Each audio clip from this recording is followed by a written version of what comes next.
할렐루야. 감사합니다. 오늘은 요한계시록 2장 8절로부터 11절에 있는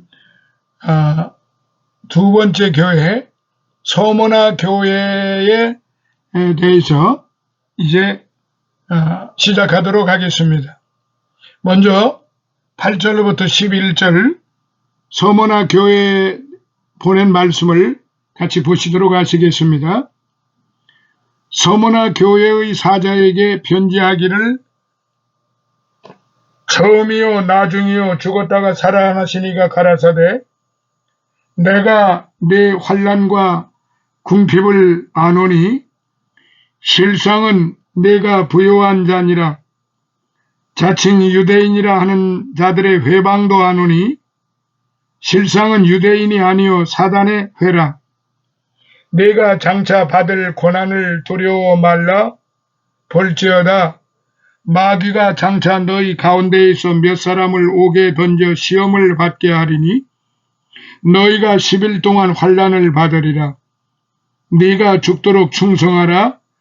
그리하면 내가 생명의 면류관을 네게 주리라.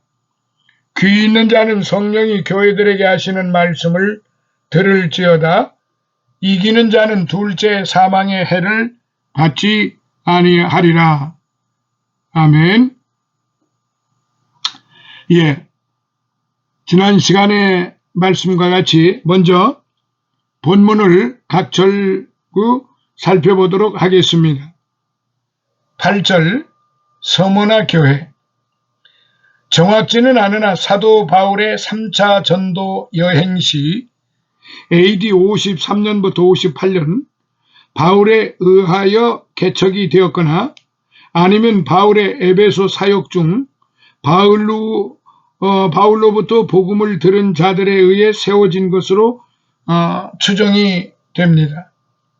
초대 교회 유명한 교부요 사도 요한의 제자인 폴리갑 AD 69년부터 155년경 이 교회의 감독으로 있다가 황제 숭배를 거부하고 기독교 신앙을 고집한다는 이유로 화형을 당하였습니다.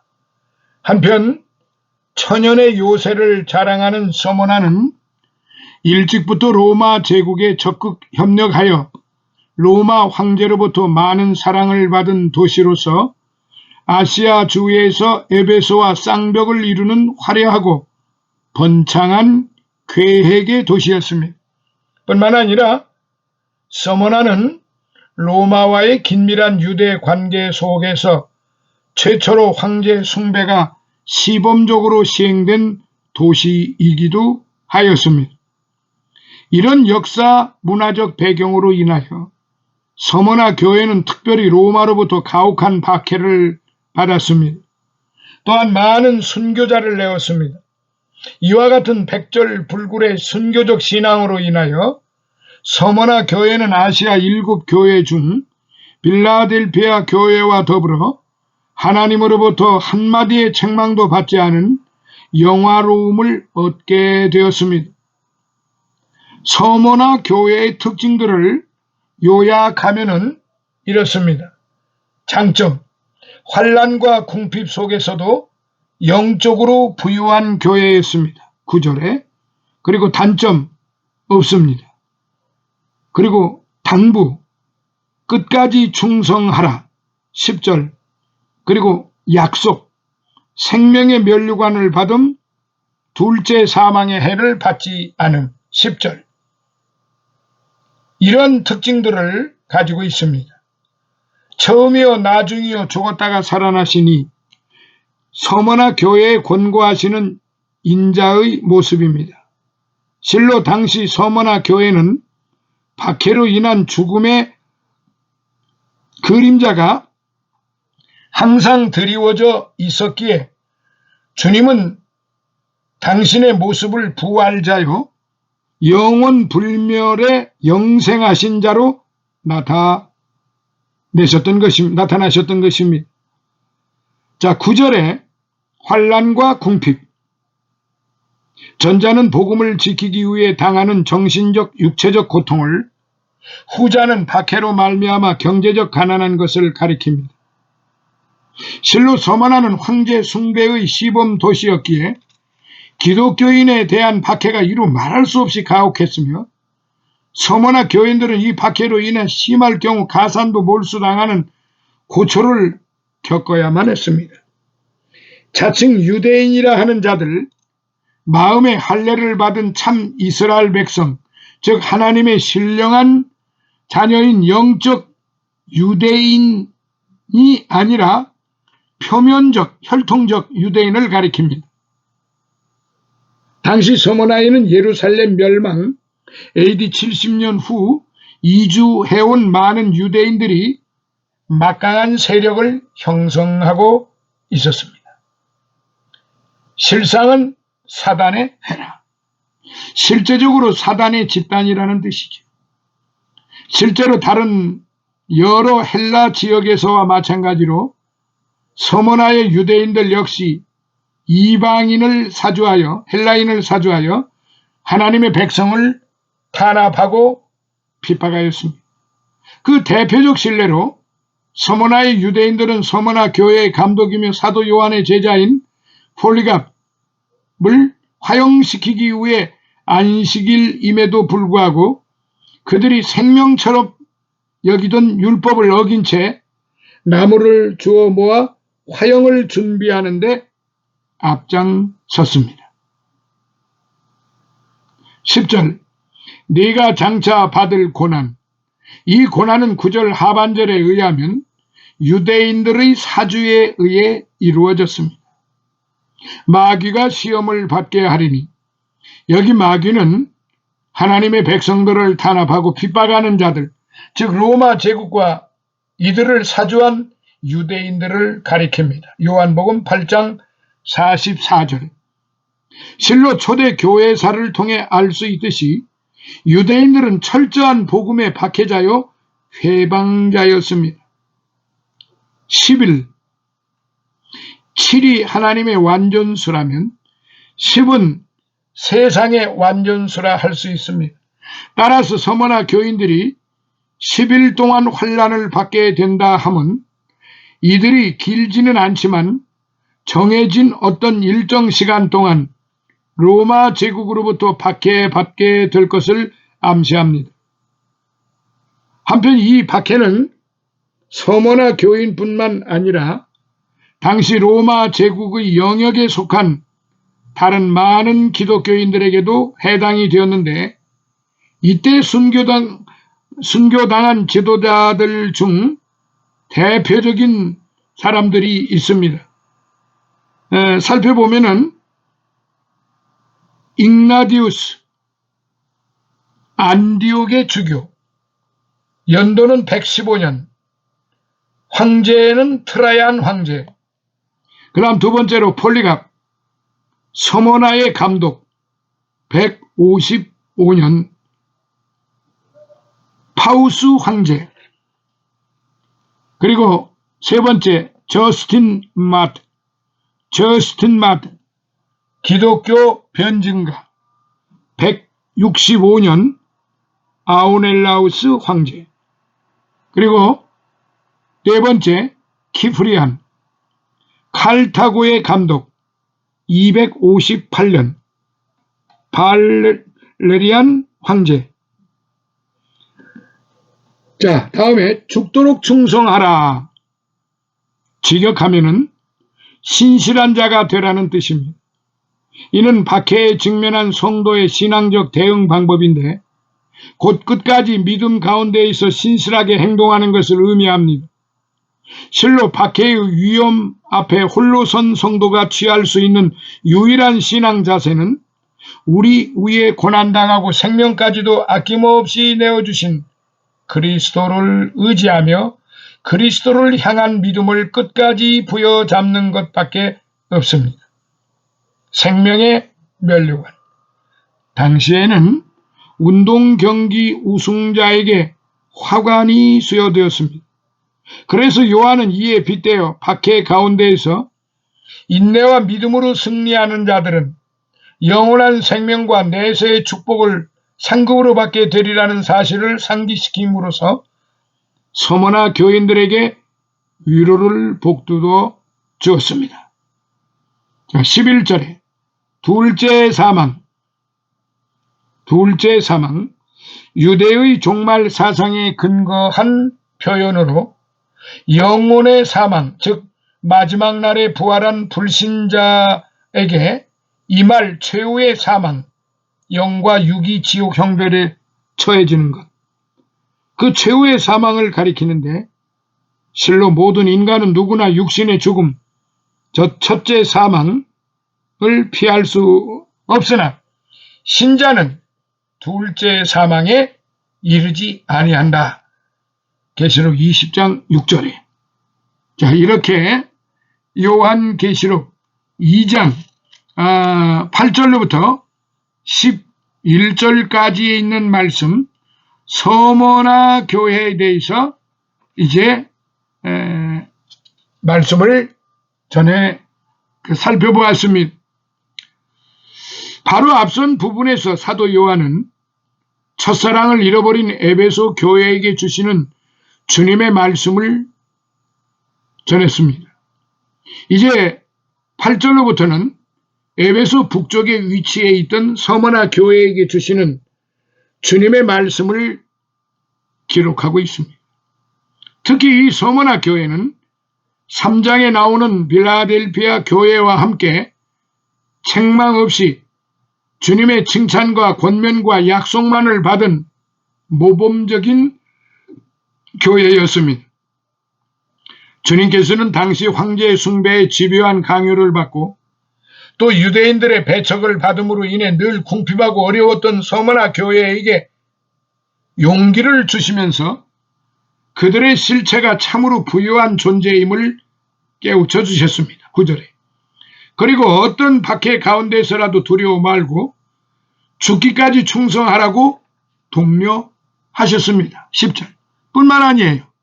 이렇게 충성을 다한 자에게는 둘째 사망을 면케하고 생명의 면류관을 주실 것이라고 약속하셨습니다.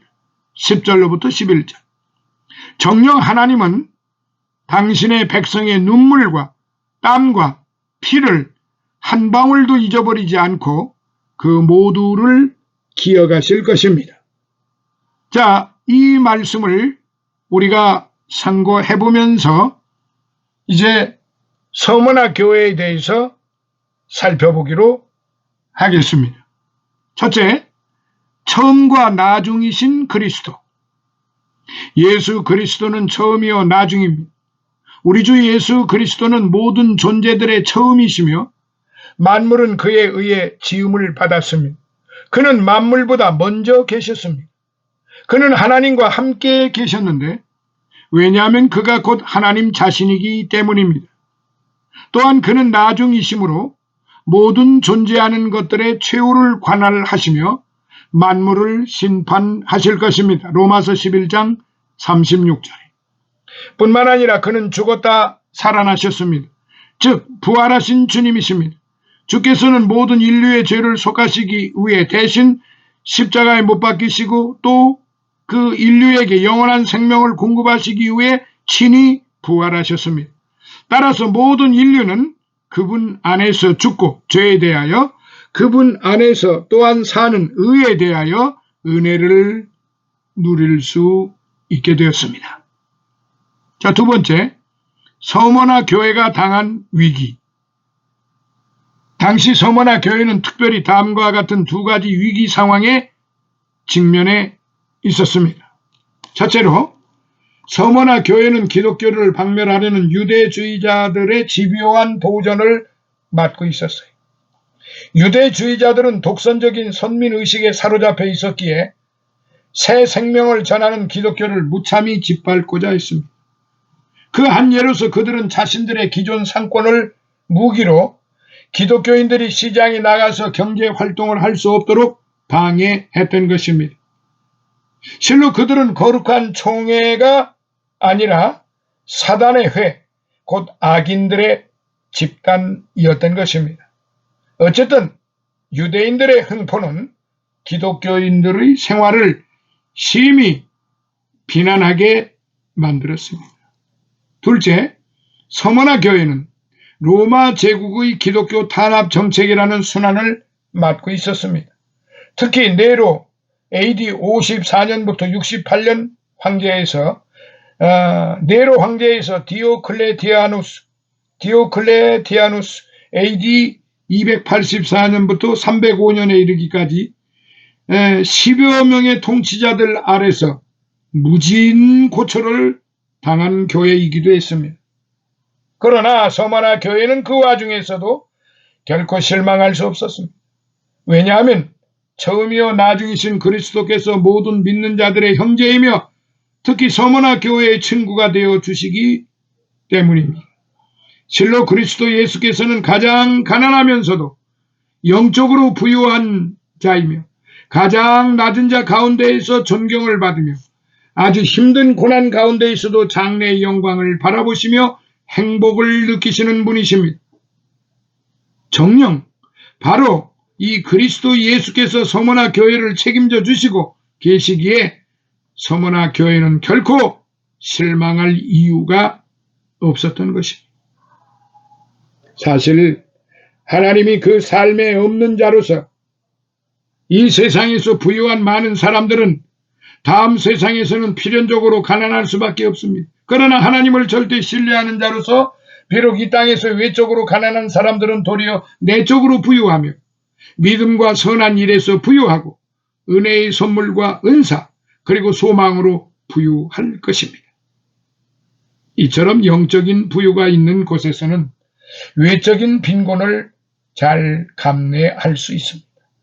하나님의 사람들이 그리스도를 위하고 선한 양심으로 이 세상을 살아갈 때에도 삶이 가난하게 될 수 있어요. 하지만 실망치 말 것은 그리스도는 이들에게 반드시 영적인 부유함을 허락하실 것이기 때문입니다. 마태복음 19장 29절. 자, 이제 세 번째, 그리스도의 격려의 메시지. 한편 그리스도께서는 장차 닥칠 고난에 대비해 믿는 자들을 무장시키십니다. 믿는 자들은 이 세상에서 필연적으로 고난에 직면하게 마련입니다. 디모데후서 3장 12절. 그러나 성도는 어떤 고난의 역사도 두려워해서는 안 됩니다. 비열한 두려움을 금해야 할 뿐만 아니라 능력과 용기로서 자기 영혼을 무장시켜 두려움을 정복해야 합니다.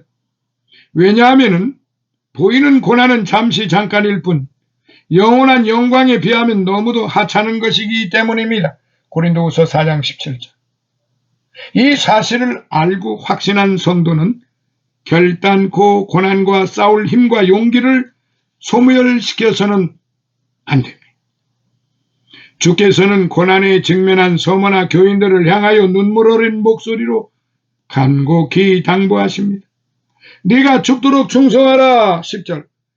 이 같은 당부는 단순히 죽기까지 죽는 순간까지 충성을 다 하라는 뜻이 아닙니다. 오히려 이 당부는 처참히 죽어간다 해도 순교의 피를 이 땅에 뿌려야 하는 절망적 현실 가운데에서도 그 충성을 변치 말라는 좀 더 적극적 의무의 당부라고 보는 것입니다. 사실 성도에게 있어서 죽음은 인생의 끝이 아니잖아요. 도리어 죽음은 하나님 나라에 들어가는 기쁨의 관문입니다. 따라서 성도된 자가 어찌 이 죽음, 이 순교를 마다하거나 두려워할 수 있겠습니까? 자, 이제 끝으로 네 번째, 충성된 자에게 주는 약속.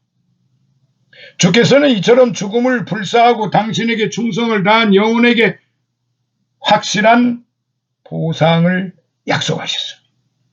실로 주님은 매우 단호하고 결연한 의지로 내가 네게 주리라 그렇게 말씀을 하셨습니다. 그들은 그리스도께서 직접 내리시는 보상을 받을 것입니다. 그것은 매우 적절한 보상이기 때문에 그렇습니다. 그것은 바로 생명의 면류관입니다. 다시 말하면 영원히 살 뿐만 아니라 영광스럽게 영원히 사는 축복입니다. 정녕 오직 그리스도를 위해 생명을 다 써버린 자에게 빛나는 생명, 영원한 생명의 보상이 주어짐은 매우 적절한 보상이 아니겠습니까? 한편 주께서는 당신께 충성을 다한 영혼에게 또 한 가지 은혜로운 약속을 주셨습니다. 그것은 곧 둘째 사망의 해를 받지 않게 하는 것입니다. 11절. 여기서 둘째 사망이란 무엇일까요? 첫째 사망이 이 땅에서의 육신적 죽음이라면 둘째 사망은 최후 심판의 때에 받게 될 영영한 멸망과 영영한 형벌을 가리키는 겁니다. 이는 바로 생명 되신 주님과 영원한 단절을 의미하는 것입니다. 진정 이 두 번째 사망은 첫 번째 사망보다 극도로 더 처참한 죽음입니다. 물론 첫 번째나 두 번째 죽음 모두 다 고통스러운 것이지요. 그러나 두 번째 죽음은 영원한 죽음이라는 점에서 더욱 고통입니다. 그 죽음은 언젠가는 죽어가는 죽음이고 끊임없이 죽는 죽음입니다. 만일 누군가가 두 번째 사망과 앞으로 다가올 형벌을 정확히 이해하기만 한다면 그는 이 세상에서 부딪히는 어떠한 고통이라도 인내로 견뎌내려고 할 것입니다. 그만큼 둘째 사망이 가져다 주는 해는 치명적인 것입니다. 자, 이제 종합해서 결론적으로 말씀을 드리도록 하겠습니다. 생명의 면류관은 죽도록 충성하는 자에게 주십니다. 내가 죽도록 충성하라 그리하면 내가 생명의 면류관을 내게 주리라. 성경에는 여러 종류의 면류관이 소개되어 있어요. 생명의 면류관 야고보서 1장 12절, 썩지 않는 면류관 고린도전서 9장 25절, 자랑의 면류관 데살로니가전서 2장 19절, 의의 면류관 디모데후서 4장 8절, 영광의 면류관 베드로전서 5장 4절 등이 있습니다. 이 면류관은 믿음으로 구원받은 성도들에게 그의 충성에 따라 주는 상급입니다. 이것은 성도들이 영생의 세계에서 받을 영광과 상급의 여러 면을 표시한 것입니다. 물론 이 상급은 계급이나 신분의 차등을 말하는 것을 결코 아닙니다. 하나님의 나라는 정의와 평등, 평화의 나라이므로 계급 사회가 이루어질 수 없습니다. 그 나라는 오직 구원받은 성도가 하나님 아버지와 함께 자녀로서 기업을 누리며 사는 나라입니다. 아무튼 이 면류관은 죽도록 충성하는 자가 받습니다. 자기 생명을 그리스도보다 더 중히 여기는 사람은 결코 순교할 수 없습니다. 죽도록 충성한다는 것은 그리스도를 위해 자기 목숨을 바치는 것을 뜻합니다. 물론 반드시 핍박을 받아 생명을 잃어야 죽도록 충성하는 것은 아닙니다. 죽음의 고비도 마다하지 않을 때 그것이 그리스도께 대한 진정한 충성이요 면류관을 얻을 수 있는 근거가 되는 것입니다.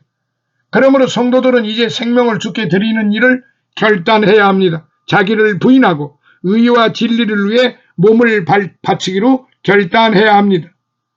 자, 다음으로 생명의 면류관은 모든 고난을 견딘 자에게 주십니다. 시험을 참는 자는 복이 있도다. 이에 옳다 인정하심을 받은 후에 주께서 자기를 사랑하는 자들에게 약속하신 생명의 면류관을 얻을 것임이니라. 야고보서 1장 12절.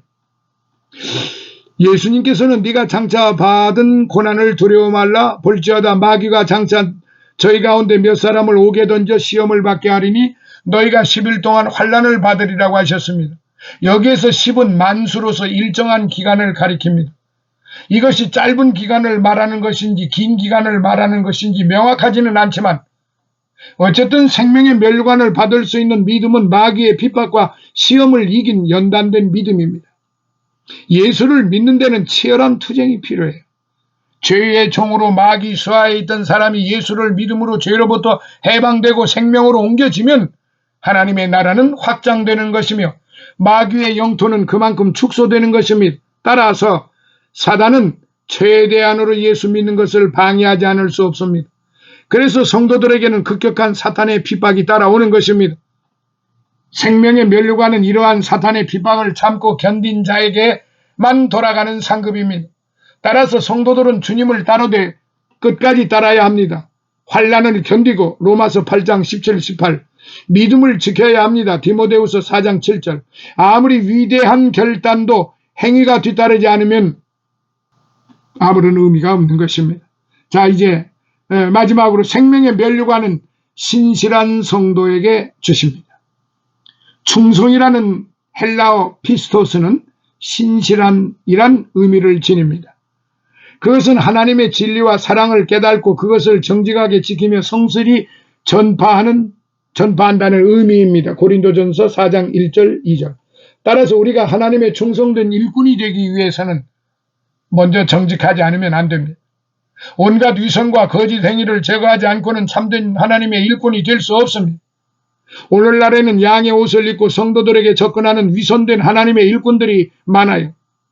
예수님께서도 이러한 자들이 우리 주위에 버젓이 존재함을 경계하시면서 그들은 성도들로 호감을 사게 한 후 자기들의 탐욕을 채우는 이리와 같은 존재라고 마태복음 7장 15절에 말씀하셨어요. 그리고 주님은 이러한 자들에게 상급은커녕 그들과 함께 거할 수도 없으니 불법을 행하는 자들아 내게서 떠나가라고 마태복음 7장 23절에 명하셨습니다. 우리가 생명의 면류관 받기에 합당한 자가 되기를 바란다면 모든 탐욕과 거짓을 버린 신실한 일꾼, 신실한 이웃이 되어야 합니다. 청결한 마음과 선한 양심과 거짓이 없는 믿음으로 그러한 사랑으로 충성을 할 때 성도들은 이렇게 면류관을 받게 되는 것입니다. 오늘 이 말씀을 돌이켜보면서 서머나 교회에게 주신 그 칭찬, 그리고 서머나 교회가 겪은 그 환난과 고난, 그리고 서머나 교회의 그 인내, 이런 것들을 우리가 잘 마음속에 새겨서 하나님이 기뻐하시는 그런 서머나 교회와 같은 그런 성도들이 되시기를 예수님 이름으로 축원합니다. 감사합니다.